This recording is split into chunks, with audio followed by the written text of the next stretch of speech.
Often on this program in the morning, we talk about organ donation, organ transplants, and there's the big dilemma: should you opt in, should you opt out?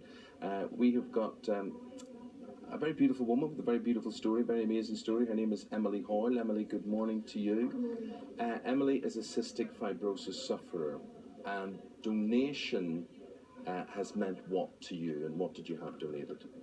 So with cystic fibrosis, I ended up reaching the end of my life at the age of 28. So being able to receive an organ donation has saved my life. Otherwise, I wouldn't be here today. Yeah, and it's as blunt as that, and it's as simple as that. And we've seen pictures of you in your hospital bed. And at any stage, had you prepared yourself? There you are with your husband there. And did you think this was the end? Yes, when you're told you need to have a transplant and you're put on the register, you are warned that you need to get your affairs in order, that the chances of getting a transplant were under 50%. Yeah. And, without one, I wasn't going to live. They prepare you very well. So, 3 years ago, your life hung in the balance. You waited for a lung transplant. You got that. It has changed your life. And it has changed your life. To what degree, Isabel, has it changed your life? I mean, unrecognisable, the improvement that you've seen, isn't it, over the last 3 years? And now you're embarking on this incredible trip to honour and remember your donor. Yes, so there's a group of 12 heart and lung transplantees that are all off to climb in Ecuador, climbing 5 mountains, the last of which... Now, why are you tempting fate? You see, Emily, I hear this story, but now I'm worried about you, okay? Why don't you just take it easy, put your feet up? What is it within you that is driving you to do this? I mean, some people might say madness.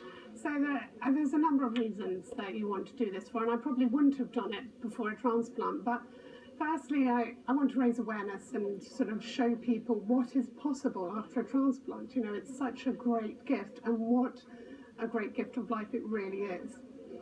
It's I'm also doing it for personal reasons. Having been in hospital for 1.5 years, it's a great personal achievement to be able to get to the top of the mountain, raising money. I have a Just Giving page, and also, most importantly, it's to say thank you, and a thank you to the medical staff, your friends, the family, and most of all, your donor. So you've got new lungs. Does that mean you are completely back to normal now? No, you still, I was told I was swapping one disease for another. There is still a lot of medication. I'm still on nebulizers every day. You have to look after yourselves. You have a very weakened immune system. So there is a lot to deal with, but compared to what it was like before, it's a miracle. Can I just talk to you about your donor family? Obviously, someone has to suffer for you to have this improvement. What would you say to people who just don't want to talk about this? They don't want to face up to this. They don't want to talk about death or their sorrow or what they can do. I mean, firstly, it's the greatest gift of life anyone can give. It's the greatest gift anyone can give. I've had to face death, so I'm very accepting that everyone must die. And I think I personally like the idea. I can still donate my heart, and I would, because I know that there's a part of me that could live on with someone else, and that although there's a great loss to someone, there's a family there that isn't suffering, that their loved one is still saved and can live again.